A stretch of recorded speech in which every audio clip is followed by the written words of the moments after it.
Good morning students. আমি ইয়াৰ আগৰ দুটা ক্লাছত ইতিমধ্যে দ্বিঘাত সমীকৰণ কি হয় আৰু দ্বিঘাত সমীকৰণৰ কাৰণে আদৰ্শ ঠাঁচ কেনেকৈ হয় আৰু একোটা ষ্টেটমেন্টৰ পৰা আমি দ্বিঘাত সমীকৰণটো কেনেদৰে লিখিব পাৰো সেই কথা আলোচনা কৰিলো। আজি আমি এইটো ক্লাছত অনুকলনী 4.2 কৰিবলৈ লৈছো আৰু ইয়াৰ লগতে আমি শিকিম যে দ্বিঘাত সমীকৰণ এটাৰ পৰা ইহতৰ মূলবোৰ উৎপাদকীকৰণ পদ্ধতিৰে কেনেকৈ উলিয়াব পাৰি।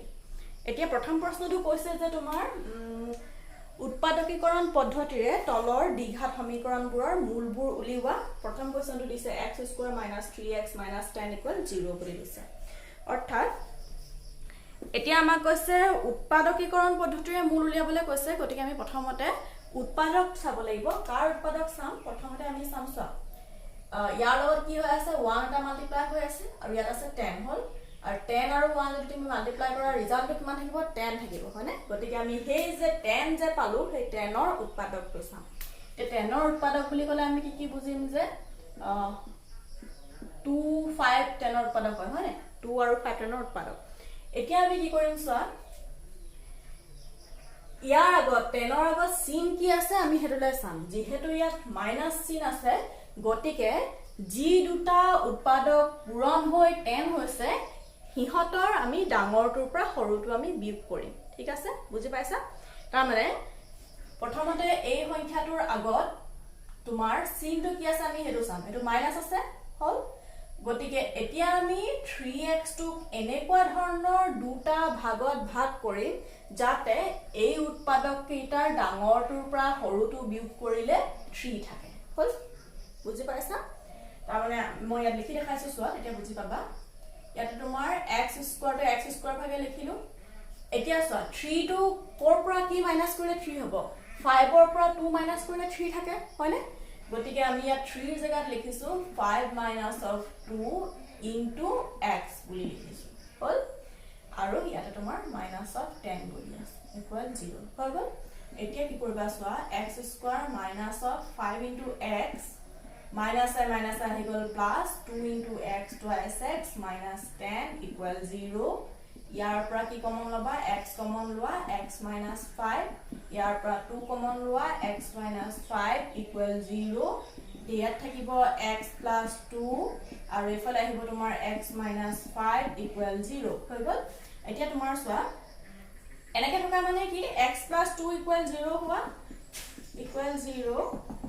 আৰু এটা আমি কি লিখিব পাৰিম x minus 5 equal 0 এটো equal 0 হৈ গল। এতিয়া ইয়াৰ পৰা তুমি x ৰ কাৰণে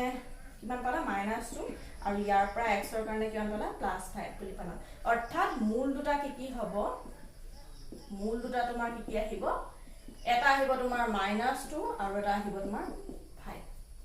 বুজি পাইছা আটাই? তাৰ পাছত question number 2 টো তোমালোকৰ কি আছে চোৱা 2x² + x - 6 = 0 বুলি আছে হল। এতিয়া ইয়াত তোমালোকে কি কৰিবা চোৱা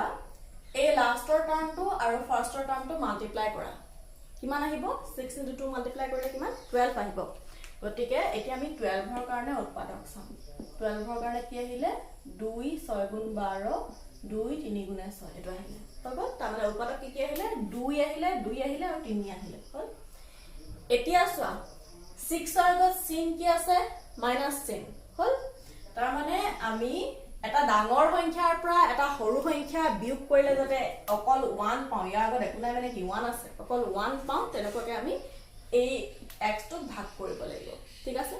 এতিয়া ইয়াৰ পৰা আমি ডাঙৰ সংখ্যা কি পাম চোৱা 2 × 2 4 পালো আৰু সৰু সংখ্যাটো 3 পাম হৈ গল। এতিয়া আমি 4 ৰ পৰা 3 মাইনাস কৰিলে 1 পাম নহয়, গতিকে এই x টোক আমি কি দৰে ভাগ কৰিম চোৱা +4 - 3 into x অৰ্থাৎ 1x আহিলে হল আৰু ইয়াত -6 equal 0। গতিকে ইয়াৰ পৰা তুমি কি পাবা twice x² + 4x minus 3x minus 6 equal 0. ইয়াৰ পৰা আহিব twice x কমন লোৱা x plus 2, ইয়াৰ পৰা -3 কমন লোৱা x plus 2 equal 0 আহিলে হল। এতিয়া চোৱা twice x minus 3 আমি এইটো আৰু এইটো একেলগে লিখিছো twice x minus 3 আৰু এডখৰ কি আহিব x plus 2 দুটাতে x plus 2 আছে গতিকে কমন আহি গৈছে equal 0। এতিয়া আমাৰ ওলাই গল, গতিকে আমি মূল দুটা কি পাম চোৱা twice x minus 3 equal 0 ইয়াৰ পৰা যদি আমি twice x উলিয়াবলৈ যাওঁ এফালে আহিব plus 3 x ৰ মান উলিয়াবলৈ গলে হ'ব 3/2 হৈ গল এটো এটা আহি গল আমাৰ মূল আৰু নেক্সট মান আহিব সোৱা x plus 2 equal 0 এটো equal 0 ইয়াৰ পৰা গিলে x equal to minus 2 হৈ গল অৰ্থাৎ আমাৰ মূল দুটা কি আহিলে মূল দুটা আমাৰ কি আহিলে সোৱা এটা আহিলে তোমাৰ 3/2 আৰু আনটো মান আহিলে -2 তো কেনেকৈ কৰিলো নিশ্চয় এটাই বুজি পাইছা এতিয়া আমি কি কৰিম কোৱেশ্চন নম্বৰ 3 টুলে এবাৰ চাম তোমালোকে এটো যদি লিখি হোৱা নাই তেতিয়া হলে এবাৰ লিখি লবা কোৱেশ্চন নম্বৰ 3 টুলে আমি আহিছো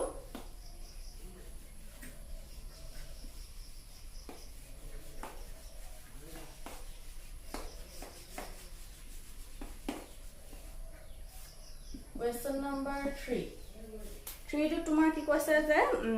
√2x square plus 7x √2x square plus 7x plus 5√2 equal 0 5√2 equal 0 এনেকুৱা বৰ্গমূল লগা অংক বা তোমালোকৰ যেতিয়া ৰুট দেখি পোৱা তেতিয়া ইমান ভয় খাবলগীয়া একো নাই প্ৰথমতে কি কৰিবা এই টাৰ্মটো অৰ্থাৎ এই পদটো আৰু এই পদটো পূৰণ কৰি ল'বা ঠিক আছে পূৰণ কৰিলে কিমান হ'ব চোৱা 5 দুটা যদি ৰুট পূৰণ কৰা একে সংখ্যা কি আহি যাব 5 √2 √2 প্ৰথমতে এইখিনিলে চোৱা দুটা একে সংখ্যা পূৰণ কৰিলা কিমান আহি যাব সেই সংখ্যাটো আহি যাব হল তাৰপিছত তোমাৰ 5 এটা মাল্টিপ্লাই হৈ আছে কিমান আহি যাব 10 আহি যাব অৰ্থাৎ আমি এটা 10 ৰ উৎপাদক উলিয়াব লাগে ঠিক আছে এতিয়া 10 ৰ উৎপাদক আমি কি বুলি জানো 5 আৰু 2 বুলি জানো কাৰণ 2 5 গুণে 10 হয় হয়নে এতিয়া 5 আৰু 2 টো তুমি এটা কি কৰিবা যে লাষ্টৰ টাৰ্মটোৰ লগত চিন কি আছে হেতু চাবা যেহেতু প্লাস চিন আছে হল গতিকে এতিয়া আমি সেই 7 টো কেনেকৈ পাম এই দুটা উৎপাদক যোগ কৰি দিব লাগিব যদি ইয়াত প্লাস চিন থাকে তুমি যোগ কৰিবা যদি মাইনাস চিন থাকে তেতিয়া আমি বিয়োগ কৰিম উৎপাদক কিটা আমি বিয়োগ কৰিম মাইনাস থাকিলে হল এতিয়া চোৱা √2x square plus 7 টো আমি কেনেকৈ লিখিম 5 plus 2 into x বুলি লিখিছো plus 5 √2 equal 0 বুলি লিখিছো এটো তোমালোকে এতিয়া সলভ কৰিবলৈ চোৱা 5x plus twice x plus 5 √2 equal 0 ইয়াৰ পৰা যদি তোমালোকে √2x square মই ভালকে সজাই লৈছো 2x টো মই ইয়ালে লিখি লৈ যাও 5x টো মই ইয়ালে লৈ গৈছো 5 √2 equal 0 এতিয়া ইয়াৰ পৰা কি কমন আহিব √2 আৰু x কমন আহিব আৰু ইয়াত কিমান থাকিলে x আৰু ইয়াত কিমান থাকিব x plus √2 কমন থাকিলে হল কাৰণ 2 টো কেনেকৈ পাইছো আমি এই 2 টো কেনেকৈ পাইছো √2 into √2 পূৰণ কৰিলে 2 হয় হয় না √2 into √2 পূৰণ কৰিলে 2 হয় গতিকে আমি যদি এটা √2 কমন উলিয়াই লওঁ বাকি কি থাকিব √2 বাকি থাকিব গতিকে এই 2 টোৰ পৰা আমি যদি √2 টো কমন লৈ লৈছো আৰু কি বাকি থাকিলে √2 এটা বাকি থাকিলে তাৰ পাছত ইয়াৰ পৰা কি আহিব 5 টো কমন আহিব x plus √2 equal 0 ইয়াৰ পৰা কি আহিলা চোৱা এই দুটাতে কমন আছে x plus √2 কমন গতিকে আমি এটো উলিয়াই লৈ লৈছো ভিতৰত কি থাকিব √2x plus 5 equal 0 এতিয়া আমি পাই গলো x plus √2 equal 0 এটা আৰু আনটো কি পালো twice x plus 5 equal 0 পালো ইয়াৰ পৰা যদি আমি x ৰ মান উলিয়াও কি আহিব minus of √2 এটা মূল আৰু এটা মূল কি আহিব ইয়াৰ পৰা যদি উলিয়াও minus of 5 √2 x ৰ লগত মাল্টিপ্লাই হৈ আছে হিটু সাইডে লৈ ললে তোমাৰ ডিভাইড হৈ যাব মূল দুটা কি আহিব -2 আহিলে আৰু -5/√2 আহিলে এটো তোমালোকে লিখি লবা এখিনি লিখিলে হ'ব এখিনি লিখিলে হ'ব নেসেসারি নহয় এখিনি তোমালোকে লিখি লবা